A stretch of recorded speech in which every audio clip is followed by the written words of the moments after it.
Hello, welcome to Ishani education centre. मेरा नाम राजा पंडित है।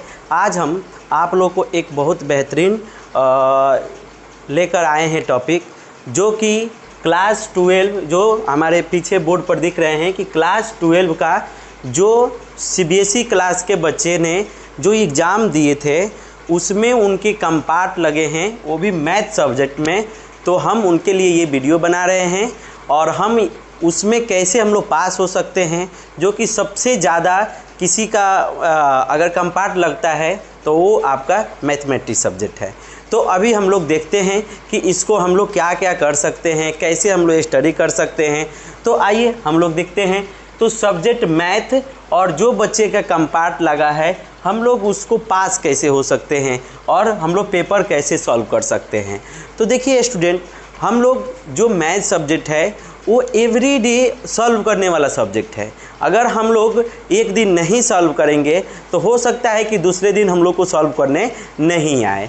तो अगर एवरी डे स्टडी नहीं कर पाते हैं तो मैथ इतना इजी नहीं है सब्जेक्ट कि आप उसको निकाल सकते हैं। ठीक है, तो अब देखते हैं कि अभी जो क्लास 12 जो अभी एग्ज़ाम आपको 15 जुलाई को होगा, उसमें हम लोग किस तरह से स्टडी करें और कितने दिन बचे हैं, इतने दिन में हम कौन से टॉपिक पढ़ें कि हम लोग क्या करें, पास हो जाए। कम से कम पासिंग थ्रू मार्क्स अगर आपको हम बता दें तो 80 नंबर का ये पेपर होता है और 20 नंबर आपको स्कूल के तरफ से मिलता है। तो ये जो 80 नंबर का थ्योरी पेपर होते हैं इसमें आपको इसका कितना परसेंट चाहिए, तो इसका आपको 33% चाहिए। तो लगभग 27 नंबर आपको पासिंग चाहिए। 27 नंबर नहीं आएंगे तो आप फेल हो जाएंगे। और प्रैक्टिकल के जो 20 नंबर होते हैं ये इसमें ऐड नहीं होते हैं पासिंग में। ये 27 चाहिए यहाँ पर 80 में से, और ये 20 आपको रहेंगे। 20 में से जितने भी कॉलेज में आपको मिले हैं वो इसमें क्या हो जाएगा, ऐड हो जाएंगे। ठीक है, क्या होगा, ऐड हो जाएंगे। तो अभी देखिए, अभी यहाँ पर हम लोग देख रहे हैं कि 27 + 20 यहाँ पर हम लोग ऐड कर सकते हैं। तो अभी देखिए, जब आपको यहाँ से 80 में से 27 नंबर आएंगे तो आप क्या हो जाएंगे, पास हो जाएंगे। ठीक है, तो चलिए हम लोग देखते हैं कि 27 नंबर को हम लोग अचीव कैसे करते हैं। 80 में से सबसे पहला अपना फर्स्ट स्टेज क्या होगा कि पासिंग होना। ठीक है, पहले ये मत सोचिए कि 80 में से 70 कैसे आएगा, ये सोचिए कि 80 में से 27 नंबर कैसे आएंगे। जब ये सोचेंगे तब उसको हम लोग थोड़ा आगे तरफ बढ़कर और हम लोग मार्क्स को इंक्रीज कर सकते हैं। तो देखिए 27 नंबर है। अभी हम आपको बता दें कि इसके जो 80 नंबर है वो किस तरह से क्वेश्चन पूछता है, हम लोग वो देखेंगे।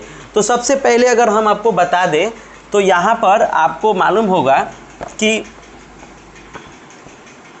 जो पेपर होते हैं, जो आपका पेपर आता है वो क्या होते हैं, तो पेपर सेक्शन वाइज डिवाइड होते हैं। क्या होते हैं, पेपर आपका सेक्शन वाइज डिवाइड होता है कि कितने मार्क्स कहाँ से पूछे जाते हैं। तो हम आपको एक बार सेक्शन वाइज आपको हम बता देते हैं। तो देखिए, सबसे पहले आपको मालूम होना चाहिए कि इसमें सेक्शन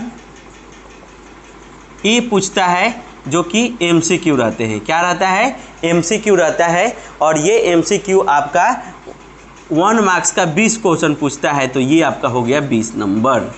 ठीक है, फिर उसके बाद आपका सेक्शन बी होते हैं।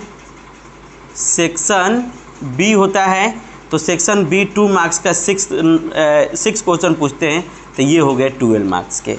ये दोनों क्वेश्चन जो है वो बहुत इम्पोर्टेंट है कि अपने पासिंग के लिए। ठीक है, अगर मान लीजिए कि 20 क्वेश्चन हैं और यहाँ पर 12 है, ये दोनों को ऐड करें तो 32 होते हैं और पासिंग चाहिए 37। अगर बढ़िया से हम लोग कर लेते हैं, इसके सॉल्यूशन बहुत छोटे छोटे होते हैं, क्योंकि ये MCQ है तो सिर्फ टिक करना है और इसमें आपको हाफ पेज समथिंग इसको बनाना रहता है। तो इससे हम लोग समझेंगे कि क्या ये दोनों क्वेश्चन को हम लोग ज़्यादा से ज़्यादा कैसे बना सकते हैं। ठीक है, फिर हम लोग आगे चलते हैं। तो आगे आपका हो जाता है सेक्शन सी। तो सेक्शन सी आपका 4 नंबर का शायद 5 क्वेश्चन पूछता है। तो ये हो जाते हैं आपका 20 मार्क्स का। ठीक है, और फिर उसके बाद आपका 12 हो जाएंगे CD। तो देखिए ये सब सेक्शन हैं और यहाँ से हम लोग क्या कर सकते हैं, बहुत सारे क्वेश्चन को अचीव कर सकते हैं। अब इसके सिलेबस है ये आपका 80 नंबर, हमको यही दो ज़्यादातर है कि इसको हम लोग कैसे लाएं। अभी हम लोग देखेंगे कि जो आपका सेक्शन ए है MCQ, उसमें से हम ज़्यादा से ज़्यादा क्वेश्चन कैसे सॉल्व कर सकते हैं। ठीक है, तो अभी हम आपको बता देते हैं कि देखिए जो आपके सिलेबस है, सबसे सिलेबस में आपका अलजेब्रा यानी मैट्रिक्स, डिटर्मिनेंट, ठीक है, इंटीग्रेशन, डिफरेंशिएशन, ठीक है, ये सब जितने भी 4-5 टॉपिक है, इस टॉपिक को अगर आप अच्छे से स्टडी कर लेते हैं तो आप वहाँ कहीं ना कहीं आप उसको अचीव कर पाएंगे। 27 नंबर आप ज़रूर पास हो जाएंगे, क्योंकि हमेशा आपको अगर हम बोल दें कंटिन्यूटी, डिफरेंशिएबिलिटी, डिफरेंशिएशन और इंटीग्रेशन और एप्लीकेशन ऑफ द डेरिवेटिव और एरिया ऑफ इंटीग्रेशन, ये जितने और डिफरेंशियल इक्वेशन, ये अगर जितने हम टॉपिक का नाम बताए, अगर ये आप अच्छे से स्टडी कर लेते हैं तो आपको पासिंग के लिए कहीं भी नहीं रोक सकते हैं, क्योंकि इंटीग्रेशन का और डिफरेंशिएशन इक्वेशन का 5-5 नंबर का क्वेश्चन आपके एग्ज़ाम में ज़रूर पूछे जाते हैं और आपने 2026 का है तो आप देखे ही होंगे। तो आज से हम बताते हैं कि हम लोग कैसे ये स्टडी कर सकते हैं। ठीक है, तो स्टडी हम लोग कैसे कर सकते हैं, तो देखिए सबसे पहले आज का अगर हम डेट लें तो आज डेट क्या है, आज का जो डेट है और अपना इन डेट क्या है ये समझिए। तो इन डेट है आपका 15 जुलाई, ठीक है, और आज कितना तारीख है, आज है 15 जून, ठीक है, यानी ड्यूरेशन कितने हो गए, डे, ड्यूरेशन डे बोलिए 30 डेज। आज आपको अगर आज से स्टडी करते हैं तो आपको मात्र 30 दिन है। कितने दिन हैं, 30 दिन हैं। तो अगर हम लोग अगर ये सोच कर चलते हैं कि हमको 1 मार्क्स 1 दिन के लिए पढ़ना है तो 30 नंबर आएंगे। अब 1 मार्क्स कैसे आएगा ये बहुत इम्पोर्टेंट है, ठीक है, कहाँ से 1 मार्क्स आएंगे, और ऐसे रोज़ अपने को कंटिन्यूटी सोचना है।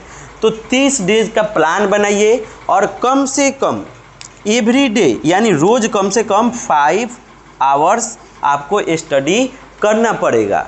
ठीक है, अगर आप 5 घंटे नहीं पढ़ पाएंगे तो नहीं हो पाएगा।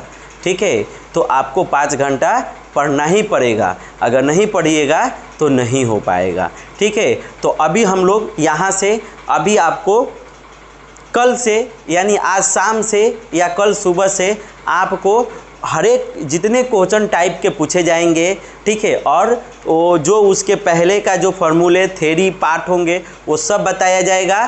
तो जितने भी बच्चे न्यू जुड़ेंगे वो सब कोई चैनल को सब्सक्राइब कर लीजिए, क्योंकि आपको नोटिफिकेशन आपके पास जाएगा और आपको बहुत हेल्प होंगे। अगर आपके पास कोई ऐसा क्वेश्चन है क्लास 12 का जो आपसे नहीं बन रहा है तो इस चैनल पर आप सेंड कीजिए और उसका जवाब आपको बहुत जल्दी मिलेंगे। ठीक है, तो बस आज के लिए हम लोग इतना ही रखते हैं और ये जो हमने प्लान बनाए हैं इसी प्लान पर हम लोग फोकस करेंगे और हम लोग आगे देखेंगे। बहुत बहुत थैंक यू।